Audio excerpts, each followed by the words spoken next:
bonjour à tous ceux qui sont arrivés depuis la partie officielle tout à l'heure. On a relocalisé cette deuxième table ronde dehors, vu que tout le monde est dehors et qu'on a le soleil avec nous, ce qui n'était pas prévu ce matin. Voilà, cette deuxième table ronde est intitulée « C'était comment avant ?» Nous avons le plaisir d'accueillir deux personnalités qui connaissent parfaitement la place du village. À travers leurs souvenirs, leurs anecdotes, on va mieux comprendre ce que cette place représentait. Un lieu de rencontre, de jeux, de fêtes, de vie collective. Et on pourra peut-être, comme suite à la table ronde de ce matin, s'inspirer pour en faire son avenir. Merci à Marianne Chenot et Jean-Denis Chavaya de partager leurs souvenirs avec nous. Marianne, elle a presque toujours vécu sur ou autour de la place du village, selon le périmètre qu'on définit. C'est une pionnière ou même une première, c'est selon. Première agricultrice de la commune, voire de la région, à gérer une exploitation agricole. Elle ne me l'avait pas dit, mais je crois que c'est la première musicienne de la fanfare, c'est juste, peut-être la première, où elle joue durant 33 ans. Professeure de ski reconnue, c'est elle qui met sur pied le premier camp de ski d'Écuviance-Posieux durant la saison 81-82. Vous vous souvenez? C'est quand Pirmin Zurbriggen fait ses débuts en Coupe du Monde.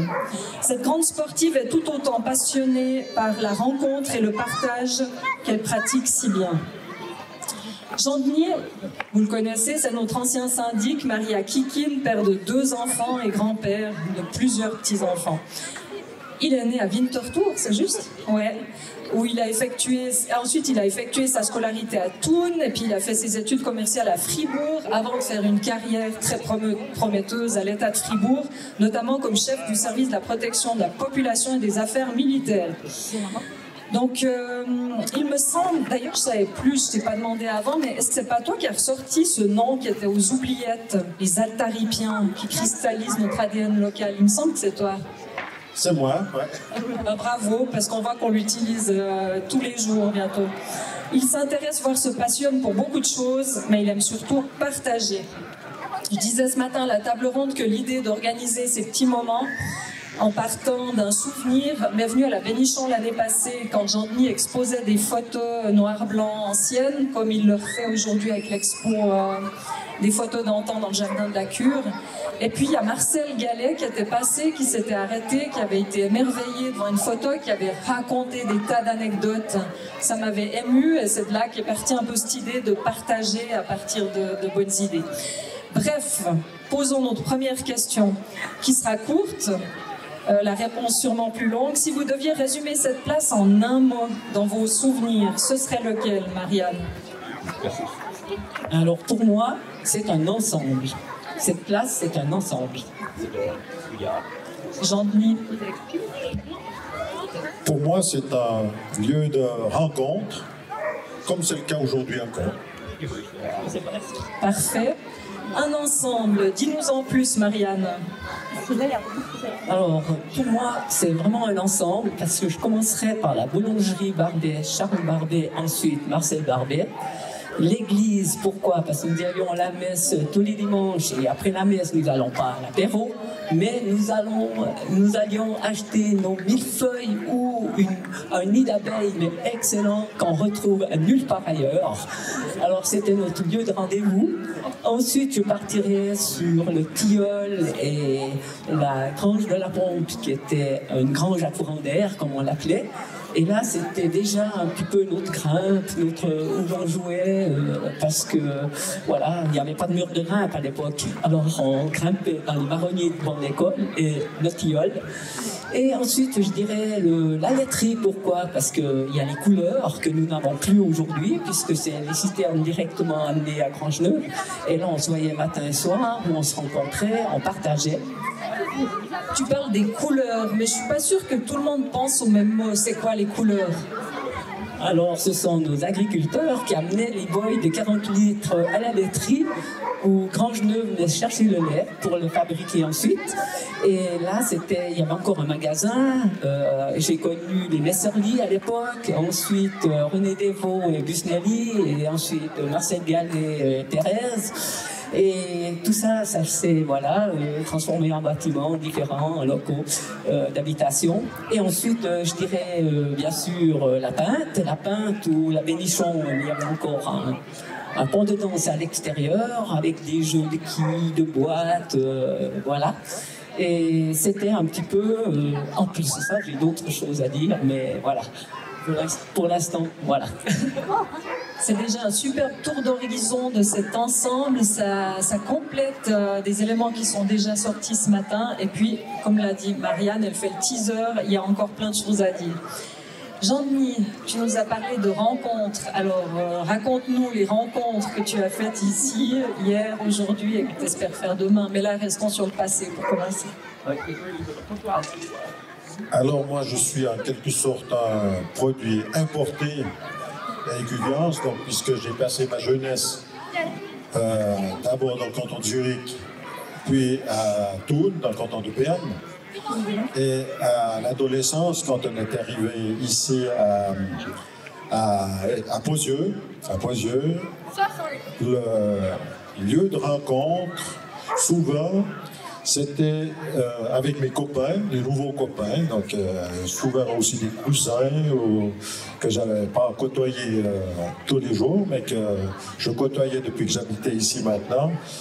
On se voyait ici, et j'ai un souvenir aussi d'ailleurs, sur cette même place où on est assis maintenant. Ces mêmes copains, on avait décidé de faire un voyage au Grison, et on avait 15 ans, donc, hein, en bouquet, précise, hein. Et puis il fallait financer ce voyage. Alors on avait imaginé, pas seulement imaginé, on l'a concrétisé aussi. On a fait 2 week-ends de lavage de voitures, ici sur la place. Donc les gens pouvaient venir, nous céder leur voiture, à leur risque et péril, hein, mais on le rendait impeccablement propre, et avec l'argent ici récolté, on a payé une partie, pas tout bien sûr, de nos vacances au Grison et des consommations de bière là-bas au Grison. Donc c'est ici qu'on se rencontrait aussi, souvent, Marianne l'a évoqué tout à l'heure aussi, quand on allait couler, en fait. Moi, j'allais en vacances ici. Je ne connaissais pas cette pratique. Hein, j'habitais la ville, respectivement un village où il n'y avait pas trop d'agriculture dans le canton de Berne. Et puis on se retrouvait ici, j'allais couler, amener le lait à la laiterie, et on se voyait ici entre copains ou bien connaissances. On sortait le numéro 36 hein, pour qui concerne mon père, je me rappelle de ça. Et puis on discutait un moment autour de cette laiterie avant de partir, chacun avec son bidon de lait. Je me rappelle d'ailleurs d'une anecdote, hein, j'avais pris mon lait comme il se doit, j'avais 18 ans, donc je venais d'avoir mon permis. J'ai pris le lait, qu'est-ce qui est arrivé? Le lait s'est renversé dans la voiture, sur le tapis. Alors, vous pouvez imaginer les autres qui avaient après, parce qu'il faut laver ces tapis tout de suite. Enfin, un lieu de rencontre, effectivement. Il y en a une autre aussi, de rencontre. On avait comme tradition, lorsqu'un copain se mariait, on enterrait la vie de garçon, hein, on enterrait sa vie de garçon dans le village. Alors ça commençait ici, sur la place, là.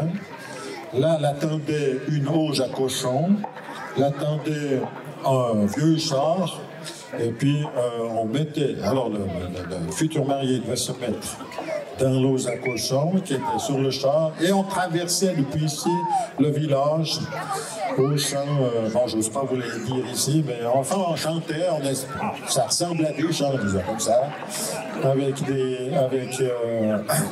des lumières, puis on traversait le village ici, et on revenait là, bien sûr, pour aller au bistrot. Donc, un lieu de rencontre. Parfait, merci. Vos souvenirs les plus marquants ici, c'est lesquels? Alors, je dirais, sur la place du village, il y a eu un atelier peinture avec Caro Pezzani, avec les enfants des écoles. Il y avait encore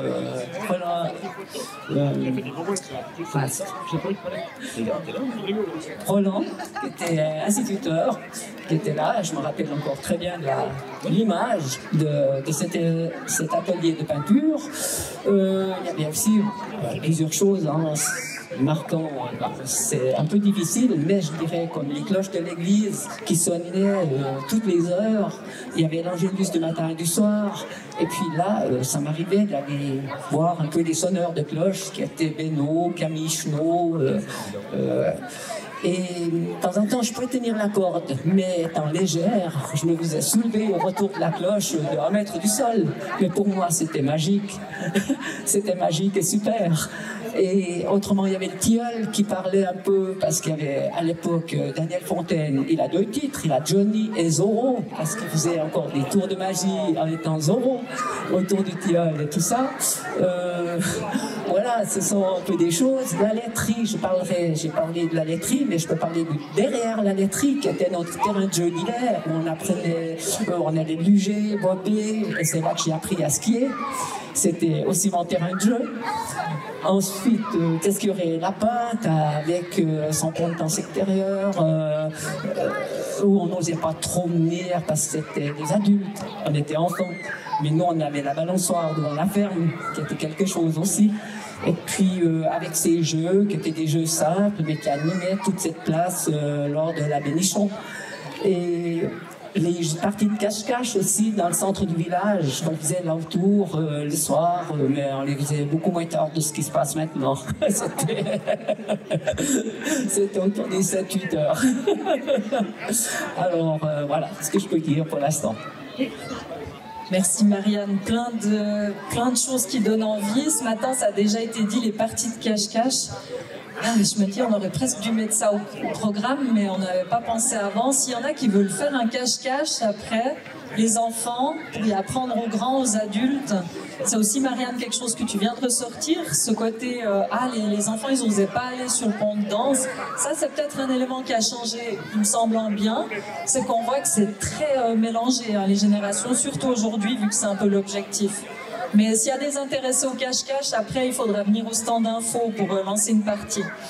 Jean-Denis, toi, c'est quoi tes souvenirs les plus marquants? Ici, tu en as déjà cité quelques-uns, mais je pense que tu en as encore.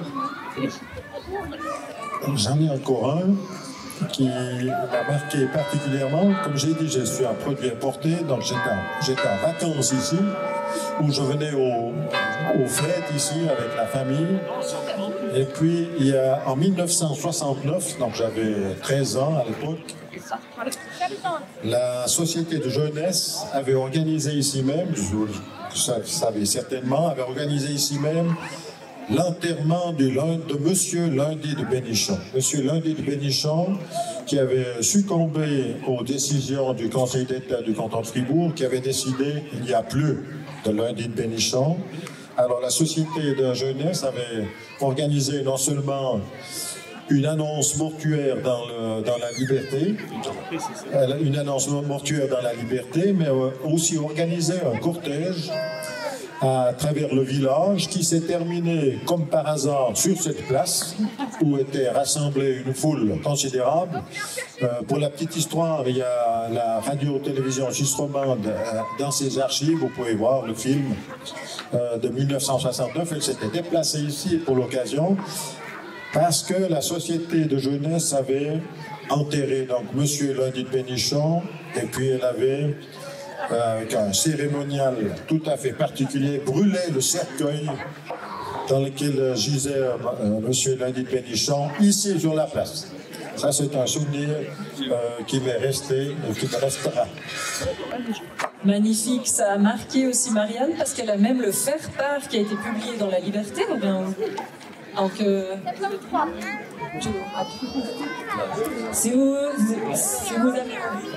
si ça vous fait plaisir, je peux vous lire le faire-part de Bénichon, du Lundy de Bénichon en 1969. Alors, Monsieur l'orchestre et ses enfants, Madame Valls Polka, la famille Chou-Jambon, Monsieur et Madame Gigot et leur fils Ragou, Mademoiselle Poire et son fiancé Boitsy, Madame Crème Fouettée et sa fille Meringue, Monsieur Café et ses enfants Kirsch, Pruneau, Pomme, Marc et Mirabelle, Madame Veuve Lacuchaude, les familles Pain d'Anis, Croquet, Bricelet et Tirba de dehors ont le plaisir, ont le pénible devoir de vous annoncer le décès de Monsieur Languy de Bénichon, mort subitement muni des secours de l'État. L'office d'enterrement suivi de l'incinération aura lieu à Étudiance, place du Tilleul, le dimanche 14 septembre à 10 h. Cet avis tient de faire part.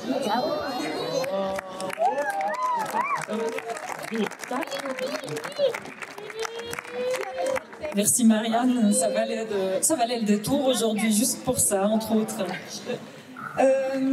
Question suivante. Est-ce que quand vous étiez jeune, enfant, adolescent ou plus grand, quel rôle jouait cette place dans la vie du village? On sait qu'aujourd'hui, c'est surtout un certain week-end, enfin plus plein d'autres, mais peut-être tous les jours. Marianne, tu m'as pas mal parlé de ça, avec tous les transits de population pour aller ici et là. Il y avait beaucoup de commerce.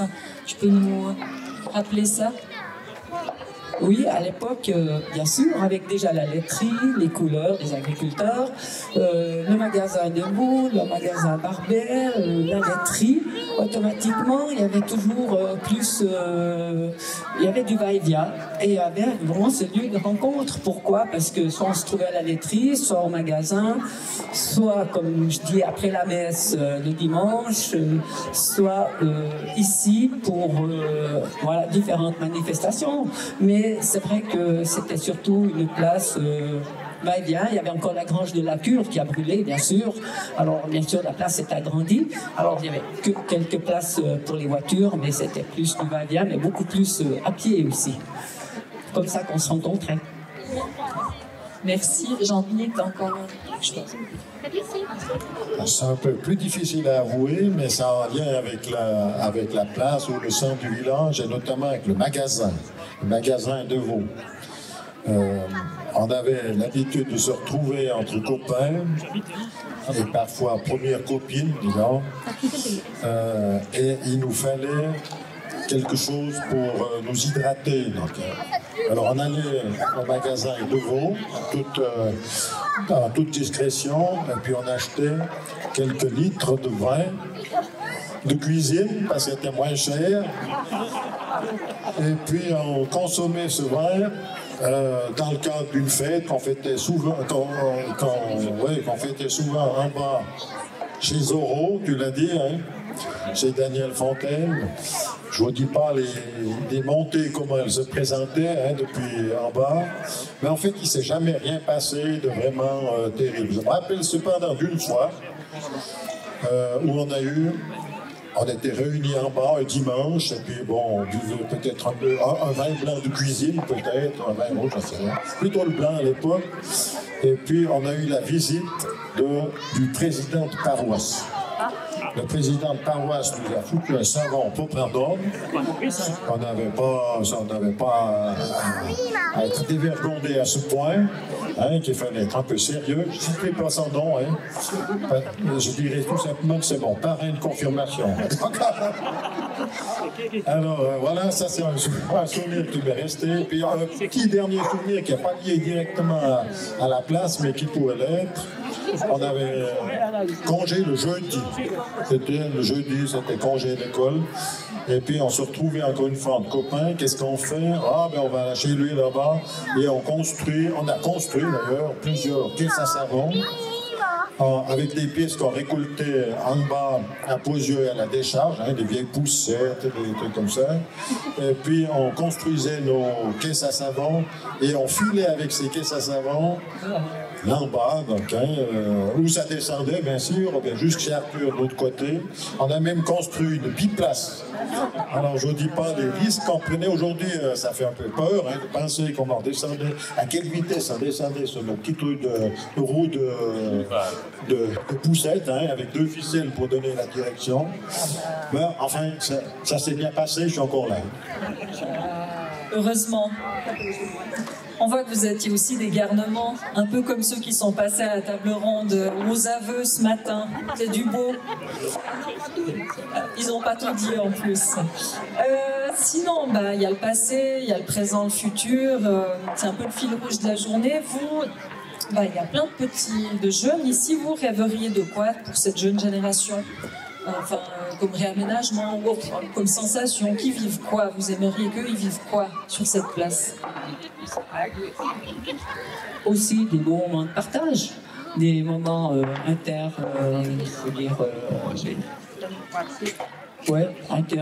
comme ce que je dis ça, générationnel, voilà, intergénérationnel, des petits, des grands, et puis avec quelque chose qui permette justement ce côté-là. Alors, difficile à dire quoi, mais peut-être des moments de détente, des moments de jeu, des moments de sport, pourquoi pas, du sport doux, par exemple, un tout petit peu de quelques mouvements, comme j'ai vu dans le jardin de la cure, là, une petite promotion de yoga. Alors, je sais pas, des petites choses dans ce genre-là, peut-être. Peut-être la place, on peut pas faire n'importe quoi, parce qu'il y a quand même des voitures non passées. Mais je pense que ce genre-là, que ce soit quelque chose qui soit assez doux quand même. Ça donne envie en tout cas. Et toi, Jean-Denis?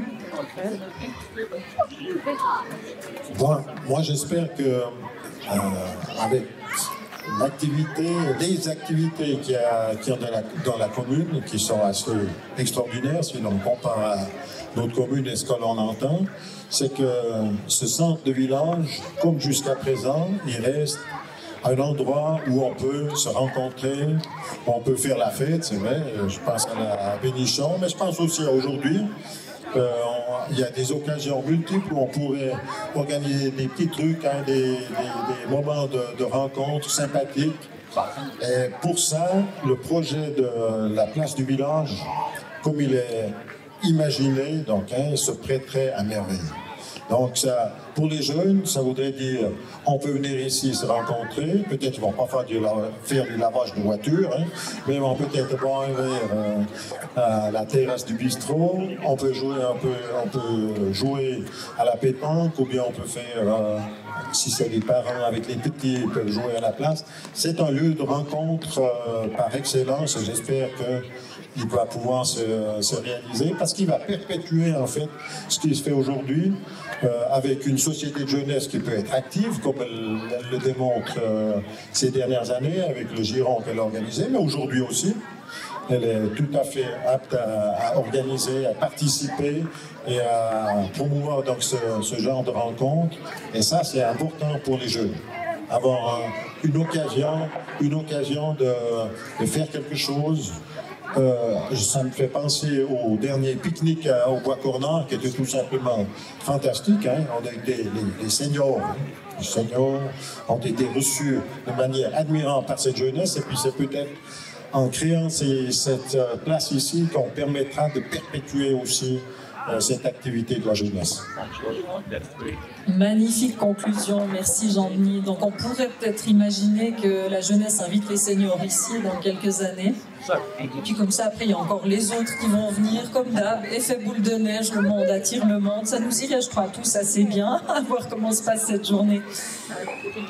Un immense merci à Marianne Chenot et Jean-Denis Chavaya pour ces souvenirs heureux qui nous donnent presque envie de rembobiner le film comme à l'époque de Johnny, Zorro et ses Super 8 et de passer une journée au centre du village tout animé. Ce que vous venez de partager est très précieux pour imaginer le futur, c'est une véritable inspiration, merci beaucoup. Pour la suite du programme, chers participantes et participants, vous avez le choix. Jean-Denis n'a pas tout dit, on a gardé pour 14h30 où il présente les photos d'antan juste là-bas, c'est dans une demi-heure. Vous pouvez justement tester le yoga à 15h au jardin de contemplation. Essayez, allez vous poser là-bas, il y a un point de vue magnifique, c'est splendide. Et puis, juste maintenant, dans 3 minutes, il y a du hanpan, des bols tibétains. Allez essayer, allez voir. Le plus important, je l'ai déjà dit plus tôt, c'est de passer, donner votre avis et vos idées dans les stands, de remplir votre petit carnet du pèlerin, discuter, échanger, rencontrer aussi les jeunes qui ont plein de rêves pour cette place. Merci vraiment d'attribuer votre coup de cœur dans l'exposition de dessin. Oups. À côté, parce que c'est très valorisant pour les élèves, ils ont passé des heures à dessiner, ils ont mis du cœur à l'ouvrage. La remise des prix du coup de cœur est à 15h30 et la conclusion de la journée à 15h45. Voilà. Merci encore à Marianne et Jean-Louis, ainsi qu'à vous tous pour votre participation à cette journée. À bonne suite. Bravo.